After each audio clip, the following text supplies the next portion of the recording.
JJ Moses is joining us today. We have Houston Texans royalty in the house. Thank you so much for being here with us. And I'm so excited to talk to you because I think what you're doing is really powerful right now. You have a book coming out. You have programs that are in the NFL right now that are helping NFL players. And you're encouraging positivity to those around you. Tell me how...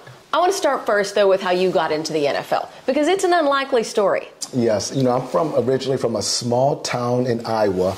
And growing up, I've always had a dream and a desire to play in the NFL. And standing only 5'6", many of the coaches and agents thought, Lauren, that I was too small to play. And we all know the statistics, but I think I just read where I think it's like 1% of all student athletes will ever make it into the NFL. Yeah. So I was basically against all odds in terms of following my childhood dream. And so after my senior season was over with, I was playing wide receiver. I continued to stay in shape. Out of the blue, I got a call from my quarterback. And, you know, he was getting so many tryouts from many different NFL teams, in particular the Kansas City Chiefs. And so he called me on a Wednesday and he said, JJ, can you come to our practice facility because I need somebody to come catch some footballs for me. So I'm thinking, absolutely, whatever I can do, you know, of course, to help a friend out, I want to come out, you know, to help out. So Saturday morning rolls around, and during that workout, my quarterback's doing a phenomenal job. He's throwing the ball with accuracy, and I'm playing wide receiver, trying to catch every ball. And as the workouts continue to go on, I noticed that the head coach, he pulled out a yellow notebook pad and he started taking down notes. And he started saying these words to me. Good job, Moses. That's the way to catch the football. So I'm thinking to myself, wait a minute. Oh, my goodness. That's the NFL coach. He just said my name. Wow. And so the workout's finished. You know, I went to my chair and I take off my gloves and cleats. And the coach walks up to me, Lauren, and he reaches out, he shakes my hand, and he says, Moses, today you have just made it into the NFL. So I went into that workout just to help a friend, but I did not realize that I was going to walk out with an NFL contract. But it all started by being prepared for your opportunities and serving others. And I think that's what helped me to navigate into the NFL, was being ready, because we just don't know when those opportunities will be presented. Sure. We always have we have a saying in TV news, it's better to be lucky than good. That's it. That's exactly right. I always say it's better to be both. But there's just a lot of truth to that. Absolutely. And I mean, you were at the right place, the right time, and it all just worked out, and it blew up from there. It blew up. And again, it was one of those things, because I'm only 5'6". You know, the odds of me making it, I knew what I was stacked against, but I continued to persevere. I continued to work out as if I was going to get a call. Even though I didn't see an opportunity being presented, I just had faith, just enough to keep going, keep pursuing. And then in the midst of that workout, I was ready because I was working out, staying in shape, and I also really kind of lived life in terms of serving others. I went into that workout just to help a friend. I didn't think nothing else of it. And so I love this example, but when an individual lives their life with an open hand, I believe God can literally drop dreams and blessings to fall into the palm of your hands, because you're living life to serve others. But I think at times when we deal with life's frustrations, setbacks, discouragements, we tend to hold on to things. We don't want to give away freely. And it's difficult for those opportunities to flow into our hands. So that has always been my motto, that I want to serve. I want to live life to my fullest, to serve others. I planted at my local church, in which I serve within that community of my church. And it's always been that thing of just living life to help others to win. And I believe when we prepare others to win and help greatness come out of them, the greatness will continue to flow in our lives as well. Amen. I'm buying what you're selling. Yeah, totally. Yes. Well, and I keep noticing attitude and action seem to be a big part of your plan and what you help others with as well. Absolutely. I think that we have to have a positive attitude. And I'm not saying not to live life, you know, seeing things in life where you do go through ups and downs, and times where you feel discouragement. But I've learned to live life, seeing life with a half cup mentality, meaning I look at a cup and I see it half full. I don't see it half empty. And I think having that positive mindset is what has allowed me to overcome the setbacks in life and to be able to continue to transition into the NFL. I still remember this quick story, but even when I got into the NFL, because we're talking about having a positive attitude, it was my rookie season. And two players were competing for the same position. And I remember, of course, me being a young guy, had a positive attitude, thinking that, of course, I can make it on the team.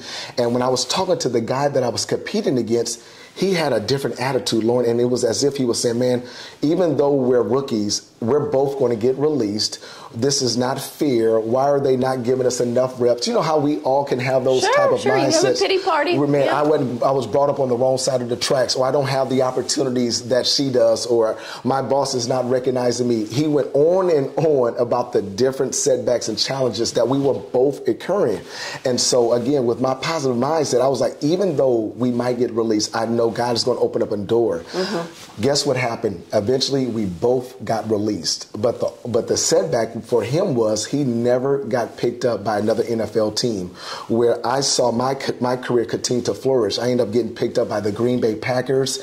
I played down here for the Houston Texans for a few seasons, and then I finished up with the Arizona Cardinals. So it's like, I believe that when we have a positive mindset, that's what helps us to have longevity in our career. It gives us longevity and lets us to have a prosperous relationship. So I think, again, positivity is definitely what fuels me every single day of the morning. So, and I think also, because you're going to face a setback at some point in life. That's just life.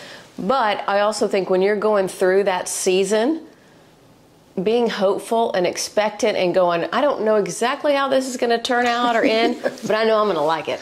It's going to work out in my favor. It's going to work out. You know, and once you make up your mind and you have that intent and that intention, that is powerful stuff. It is. And until you live that and do it, it's probably hard to fully grasp the power. But don't you agree? I mean, that's just, it's something that's almost tangible. It is. And you said the key word, being hopeful. I think a lot of times my hope, when I noticed kind of within my career, of course, we're talking about sports, but I was hopeful, but a lot of times I had hope that was based out of fear. And let me give you a quick illustration about that. So again, my rookie season with the NFL, and I'm competing for a spot, and I noticed that every time the coach would put me into the game, you know, I had the mentality, I hope I don't make a mistake, or I hope I can score a touchdown, or I hope I can just do well. But when the coach will put the other player in that I was competing against, Lauren, you could tell he had a different mentality. And it was as if he was saying, I know that I'm going to go back here and score. I know I'm going to go back here and make a team. That particular player made the team that year, but I took that life lesson and I said this to myself. I cannot hope that I'm going to lead my team in sales. I cannot hope that I'm going to be successful in life. I cannot hope that I'm going to be a great father. I cannot hope that I'm going to have a great, be in great relationships. I have to know. And I think when we have that knowing factor in our life, being confident with humility, I think that's what gives us that little edge as well. Oh, no question. And you just pointed out something important, too. You learned from someone else. That's right. You know, I always tell my kids, life's too short to go make all your own mistakes. You got to learn from other people's good and other people's bad, too. And, you know, I grasped that concept when I spent 25 years in television news. And I watched people and I thought, boy, she does this really well. And he does this really well. And that person may be lacking in this, and maybe that didn't work out well for this person. And to absorb that and learn and kind of craft your own sense of progression and moving forward out of that is valuable and intangible. And that's what you're teaching people as well. Absolutely. We can learn from anybody. A lot of times, you know, I get asked this question, JJ, who is your mentor, or do I have to know the person in terms of how, like if they're looking for a mentor, you know, sometimes you think you have to know that person. But in reality, like you said, is I study people and I'll watch from a person as far as how they conduct themselves in a meeting to how they sit, how they communicate, whether if it's nonverbal or verbal communication skills. I think we can learn a lot about just watching people. And so I'm a big component of that. And I think a lot of my stories or the way that I'm kind of wind up and how God has wired me was to watch and study. And I think that has been a great, just a great part of my life that has helped me grow. Tell me more about the program that you implemented here for the Houston Texans, because there's a lot that's been said and done and talked about and viewed that NFL players many of them struggle after they leave the league. Sure. And I think that, well, the program that I implemented within the Texans was actually entitled the Prepare to Win. Okay. And so prior to working with the NFL, I continued to motivate, and I love going out and speaking at businesses, Fortune 500 companies, and really helping individuals to set goals and understanding the power of goals. And so again, as a young kid, I would write goals down. And then at that time, I wanted to be in college and I wanted to go into the NFL, and I would look at those goals every single day. And actually, I read a study from the Harvard Business School, and they conducted a goal-written study, and they said that 3% of their students wrote down goals, and they had them in a place where they can actually see them. 13% of their students had a goal, but they just did not write them down. And then 84% of their students didn't have a goal at all. And 10 years later, Lauren, they discovered that the 13% who had goals but didn't write them down, they earned 2 times as much as the 84% who didn't have a goal at all. But check this out. The 3% who took their time and wrote their goals down and put them in a place where they can see them, they earn 10 times as much as the entire group. So to answer your story, like how did this work within the NFL? Part of transitioning out of the NFL, I've always had a goal that I wanted to help individuals to win in life. That inspires me to see individuals to become a better parent, work at a high level. And so when I got to the Houston Texans, when they brought me on staff in their front office, I continued to develop the Prepare to Win program. Many times athletes deal with, they're dealing with a lot of money. They have a lot of different relationships, new relationships. They're entering into a new city. How do they adjust? How can they continue to be successful, not just as an athlete on the field, but off the football field as well? And so I implemented that program, and I shared many different strategies that I believed that will empower them. And then within those 2 years, the NFL rated my program as the #1 program out of all 32 teams in the National Football League. That's impressive. But it all started by the importance of seeing my goals. I had visualized that. This was something that was true to my heart, and it was just amazing when you saw the impact that it had within the organization. I agree. In fact, I just gave a speech to a mom's group recently about goals and dreams. And I said, it was a mom's group, so I said, we're never too old to dream another dream, right? Till you're in that grave, you can keep dreaming another dream, another goal. You can keep on living, growing, learning, changing, exploring. But also, it's so important for your kids to sit down and write goals as well. And one of the moms said, I feel like it's a lot of pressure on kids. They already have a lot of pressure to get into these colleges and these universities. And I said, I understand that. But I think one of the brilliance also of writing goals down, let me see if you agree with me on this. Look, my kid may write, hey, I'm going to go be a policeman. And he may not end up being a policeman, but he has a goal to where he knows he has to take steps towards something. And a lot of distractions fall by the wayside as a result. Absolutely. And I think there's value in that too. Even if you're saying, okay, maybe I'm not going to be a policeman. Maybe I'm going to end up being a lawyer or a writer or this, that, or the other. Those distractions, which for children can be difficult, not great, right? That's right. But at least you're on a path towards some sort of goal. And that's how I look at it as well. I totally agree. I think when you have the goals, it keeps you on the road. So a lot of times when those setbacks or those situations occur to kind of keep a person discouraged, those goals keep you moving forward in life, where you're like, okay, this is what I'm in it for. I'm realizing that there's an end, and I'm trying to reach that solution. And so again, writing the goals down, being able to visualize it, that has been I like that powerful too. for me. The visualizing. And to this day, I still, me and my wife and I, we write goals down. And some goals we've seen come to pass within a few months. And then there's certain goals that takes time. But I've always been that component where if it does take time, it's going to be worth the wait. But we have to put our ink, our pen to paper and write it down and be amazed at how far we can go in life by just a simple act of writing down your goals. Well, and talking about visualizing things, I think it was Einstein who said that imagination is more important than intelligence. Einstein said that. So that's... I mean, so you think about that, but visualization is part of imagination, and you kind of imagining what it's going to be like when you reach that goal and when you become that person that's successful or a better parent or those type things. That's that plays into it as well. That's big. That's big in a person's career, in their life, in their, in every facet of your life. It's, again, just being able to visualize yourself. When I was, again, playing in the NFL, I saw a player that actually took this motto and he was living this out. And so one day after practice, I was watching one of the guys and he was getting ready for the game. And we typically have a walkthrough on Saturday. And when all the players left the facility, he continued to walk up and down the sideline. And he was talking to himself. And so I said, man, let me ask this guy, what is he doing? Why is he sitting back and going up and down the field? And he said, JJ, I wrote my goals down, and now I'm visualizing myself making big plays. Long story short, that particular player had an elite career. He was a Super Bowl. He won the Super Bowl. He led the NFL in scoring and rushing touchdowns, and he's now part of the Kansas City Chiefs Hall of Fame. But I think he understood the power of writing your goals down. And so it's amazing when you watch individuals that also add that component to their life and you see how they become successful in whatever facet of life they are in as well. Let me ask you this. Yeah. I know that Joel and Victoria Osteen have this in their service, being a victor, not a victim.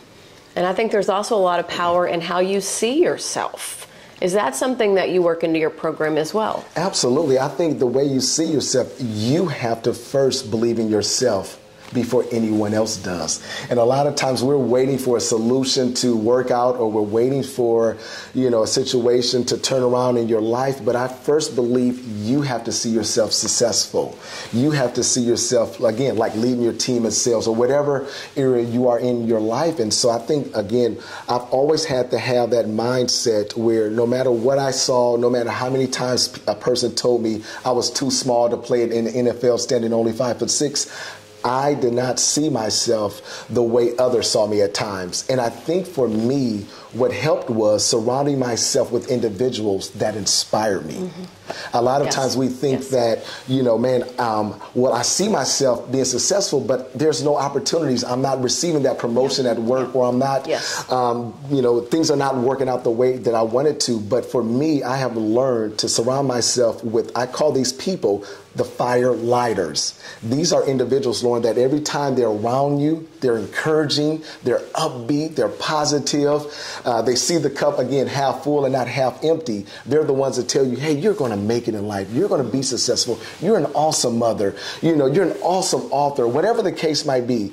But then there's times in life that we have the fire lighters. Mm-hmm. And those are people that every time they're around you, they have something negative, they're critical, they're saying, man, you're not going to be successful because I didn't make it. And so I was always conscious about being around individuals that lit my fire, the ones that spoke into my dreams. And for me, of course, coming out of the NFL, my wife was the ultimate fire lighter in my life, because I was leaving out of the NFL. I didn't know what was really next in my career.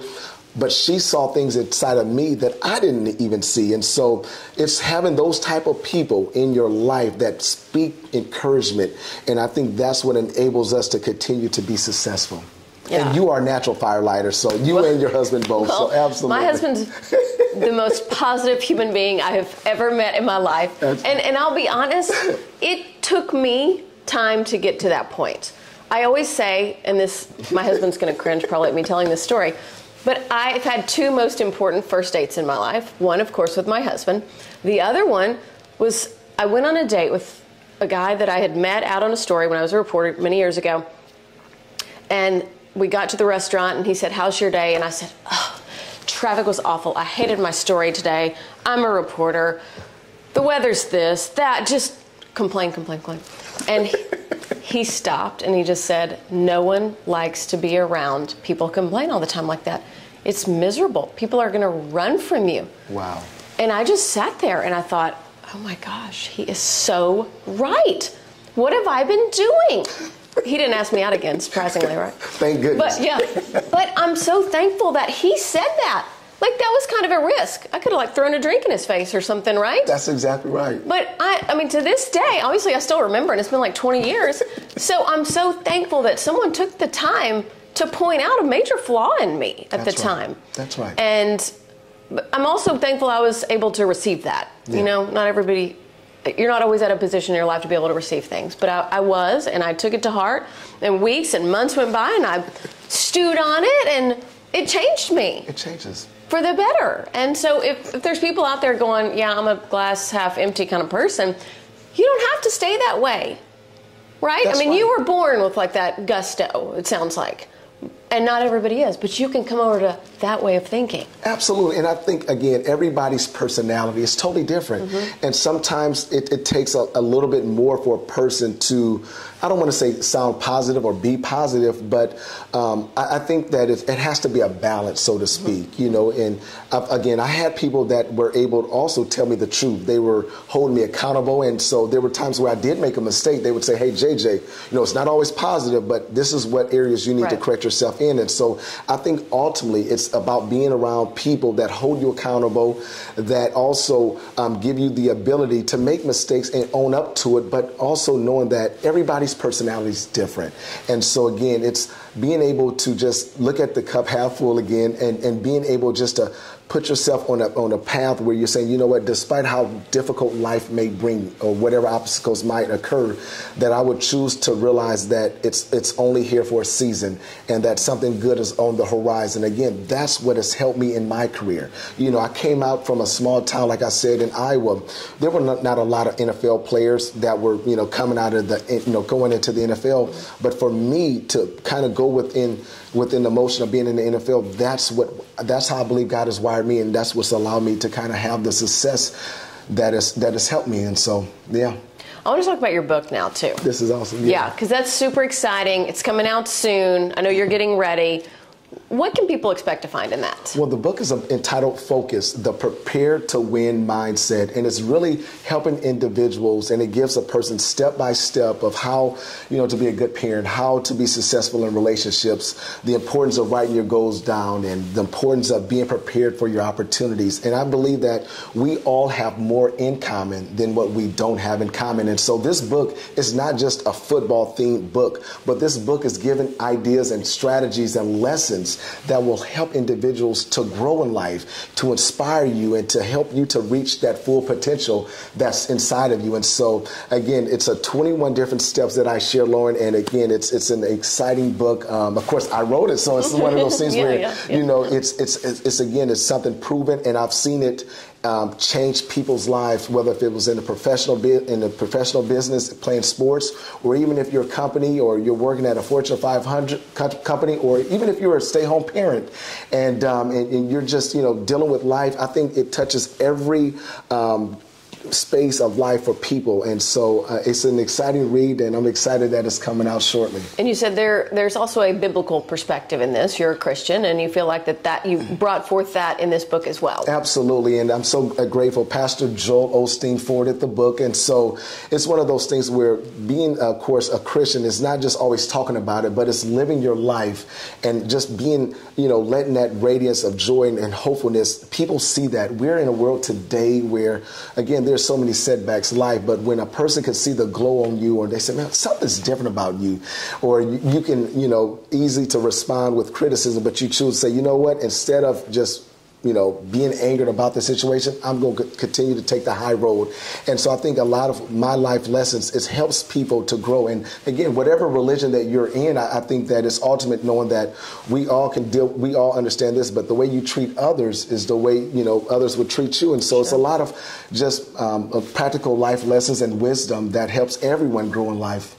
And that's what it's all about, is continuing to grow. That's it. You know, I've found that transitioning my business somewhat. My family's always transitioning with 5 kids. We always have something new going on. It look easy. Well, 5 kids, yes, that's amazing. But that's what it's all about. It's never too late to start something new, to try something different, to bring a new mindset, a new philosophy into your life. I think it's about embracing change. And I love to say this, but the most single important part of life, and that if we can embrace it, is embracing change. Because by embracing change, I believe it can put us on the road for greater things ahead.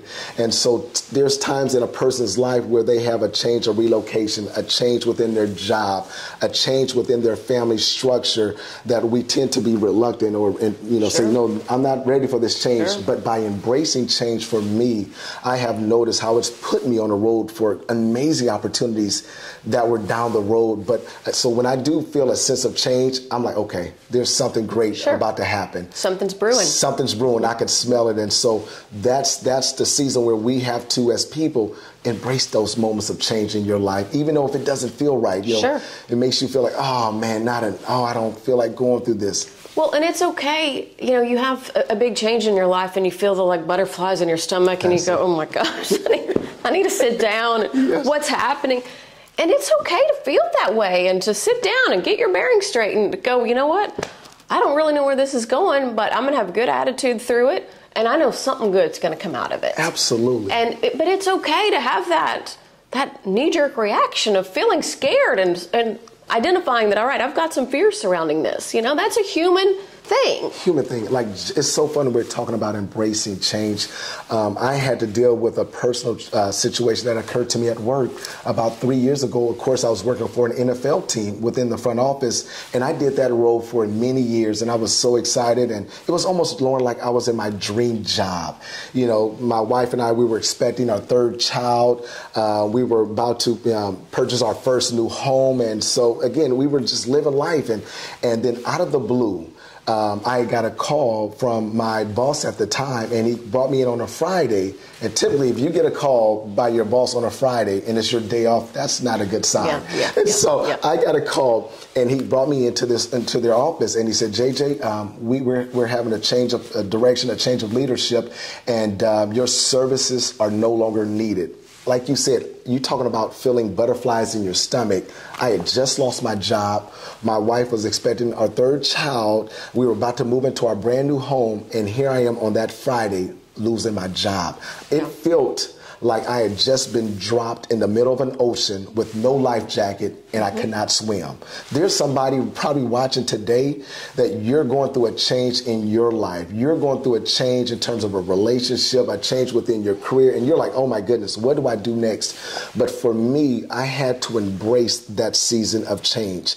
And my wife and I, we continued to say our prayers. We continued to trust that no matter what happened, something good was on the horizon.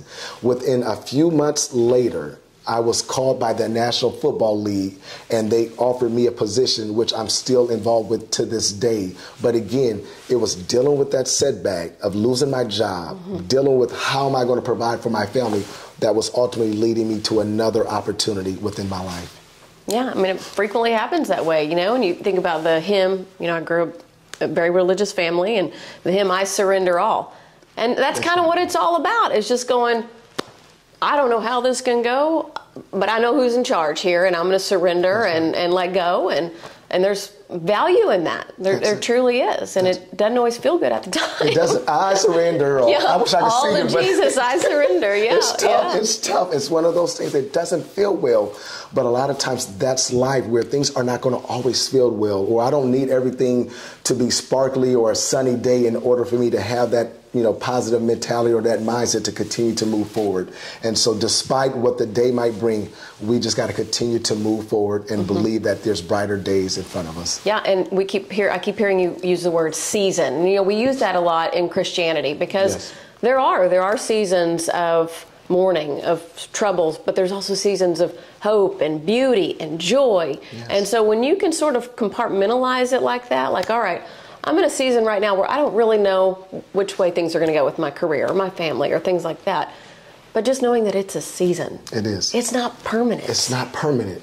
Even though it feels like it at times. Right. You feel like you've been doing it. It feels mundane, like, man, I've been doing this time in and time out, but I have not yet received a promotion at work. You know, there's some times where, you know, you're in the behind the scenes where you might be, you know, doing a lot of things, but you don't feel validated at work, or you don't feel like as a mother or like, man, I'm just not feeling the love, or a father, whatever the case might be. But I think that's just a season. Continue to be faithful in that season. And eventually those promotional, those opportunities will all kind of come into one, and you know, it just opens up for you like that. In all things, give thanks as well. Just being thankful and counting your blessings. All right. Well, JJ, thank you so much. You've been wonderful to talk to. Thank you. And we'll keep everybody posted and updated on his book and when that is released, because I know you guys are going to want to look into that.